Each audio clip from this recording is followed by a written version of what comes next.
Hi everyone, thanks for being with me. It's great to be back home again after a week up in sunny Brisbane. And I just want to thank those of you who have participated by subscribing to my channel, ringing the bell for further notifications, doing all the stuff that you need to do in order to help my YouTube channel. So thanks very much everybody for doing just that.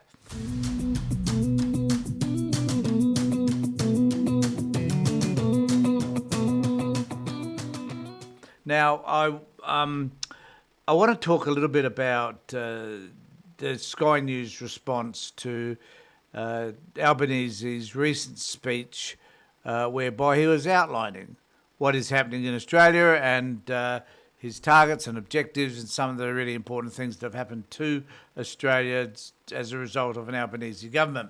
And some of those things are worth celebrating, and if you want to, you can watch the speech on YouTube if you want. But Sky News decided to take a particular shot at Albanese because he's now saying that it's really important that Australia find its own way and not be as reliant upon the United States as we have been. Now, also at the same time, there was a response from Tony Abbott in relation to where we stand in relation to defence in this country, because we need to remember that while there's all this criticism going on of defence per se and the Australian government's response to the defence issues that they now say are a problem, this has been ignored by many previous governments, particularly Liberal Party governments. And they need to take, to some extent, responsibility for any criticism that they offer around any of this. Now, Albanese's argument is simply we need to do what is in our best interest and our region's best interest, not necessarily what is in the best interest of the United States. Now, I'm critical of the fact that we have AUKUS at all, and that it's just going to be a waste of money, and the United States are likely to pull out of it at some particular point after we've given them billions and billions of dollars. That's another issue, I guess. But the criticism is basically that Albanese is dishing, I suppose, the United States. And but I'm going to start with Tony Abbott's response to some of this, which I think is interesting to say the least, because he at least acknowledges that the Liberal Party and the coalition could have done better around defence than what they have in the past.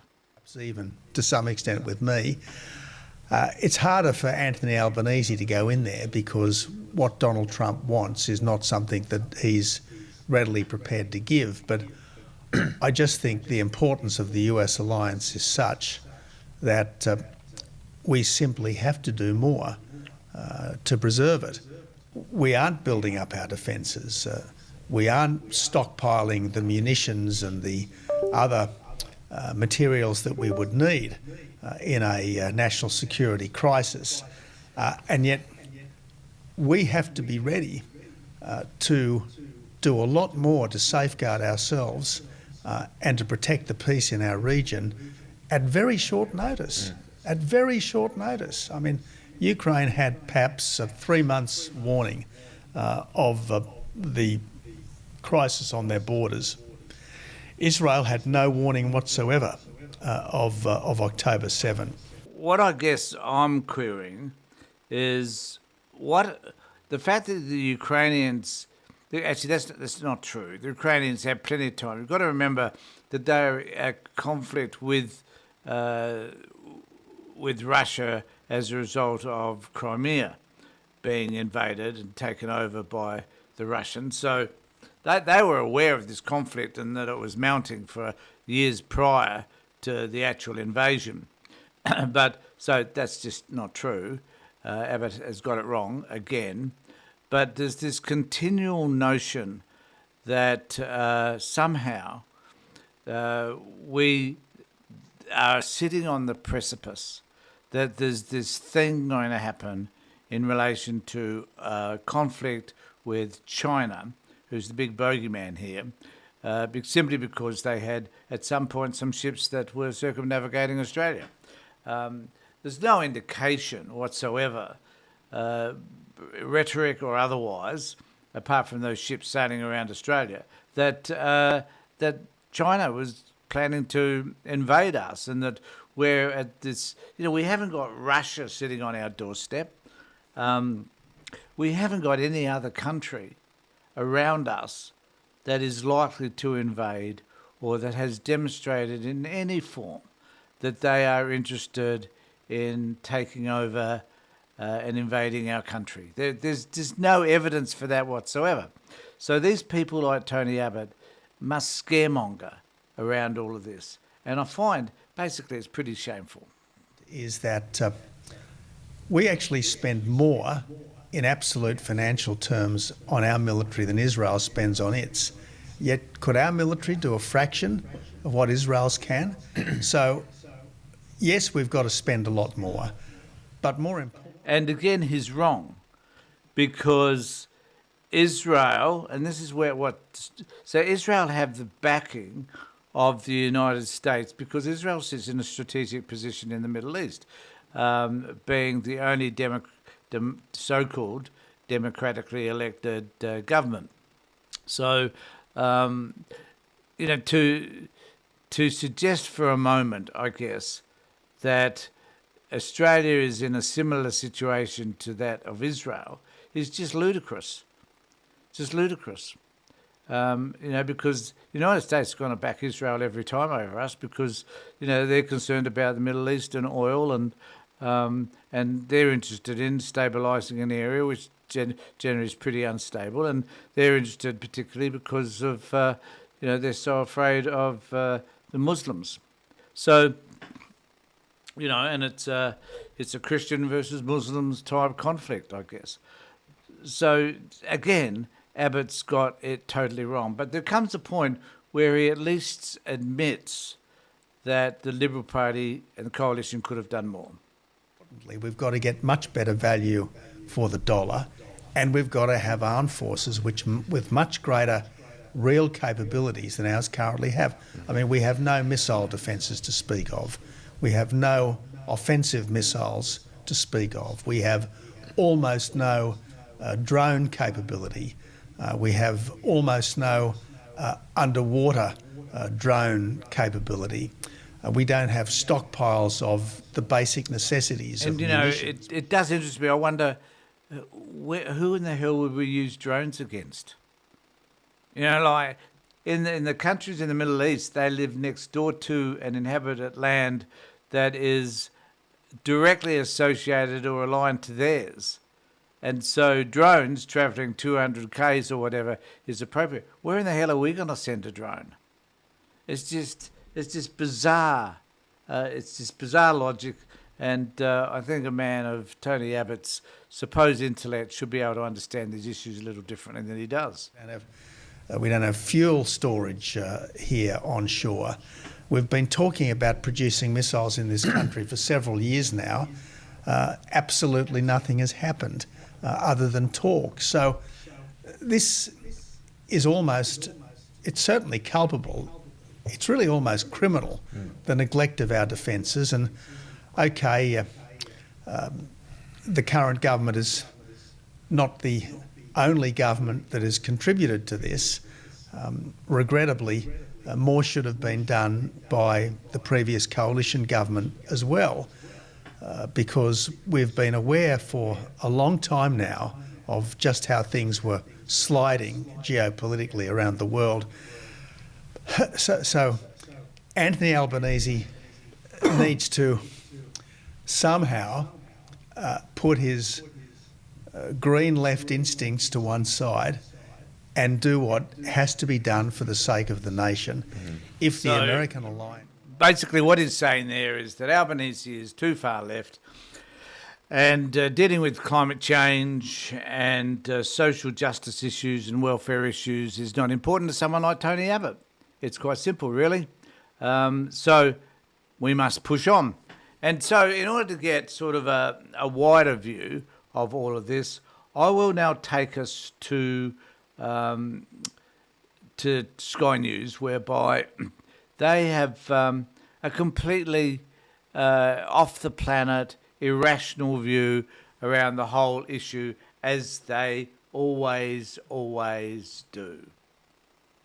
Now, speaking as well, last night Anthony Albanese gave a speech in which, now it seems the Albanese government has pretty much alienated Israel, one of our great allies and one of our great friends, and the Albanese government seems hell-bent on alienating America, the USA. Oh, good idea. Great work, Fantastic. Albo, that you're doing, you and Wong and Burke. What a great team you lot are.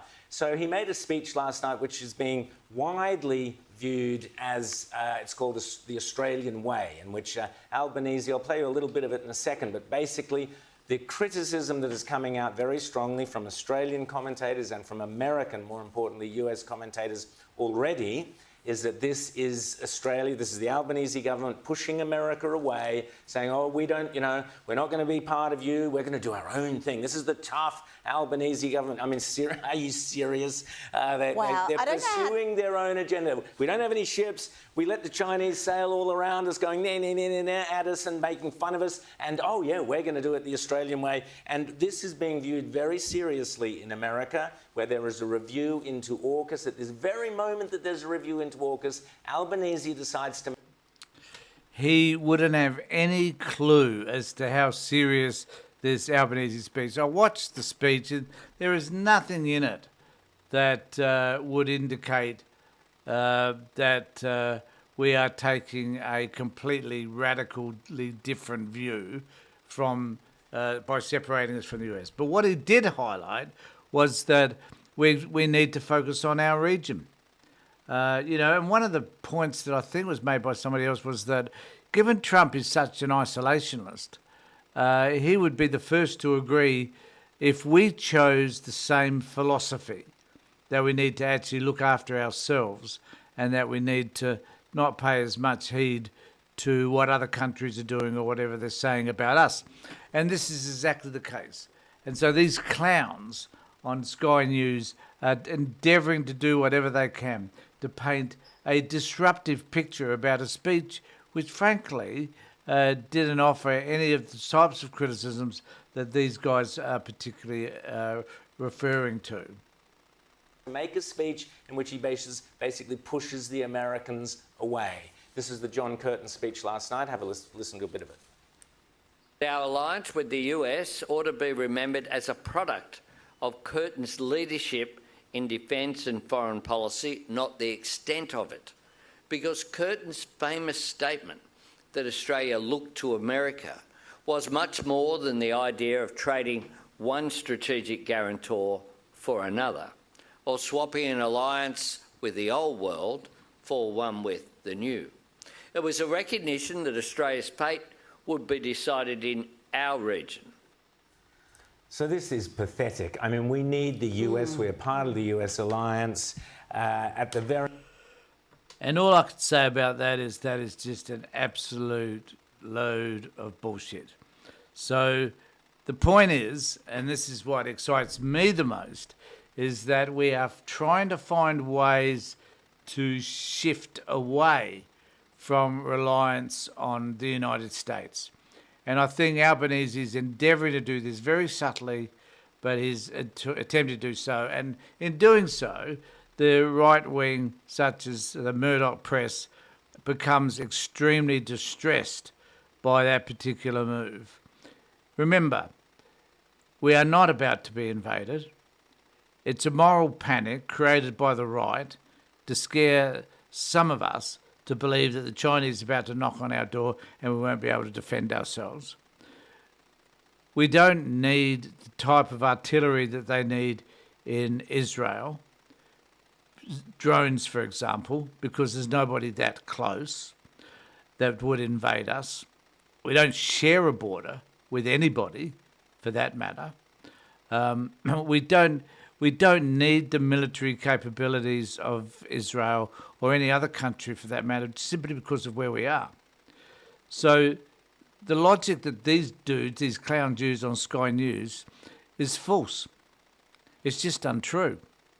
But they're going to peddle it, and they're going to criticise Albanese as much as they can, because it simply serves their narrative.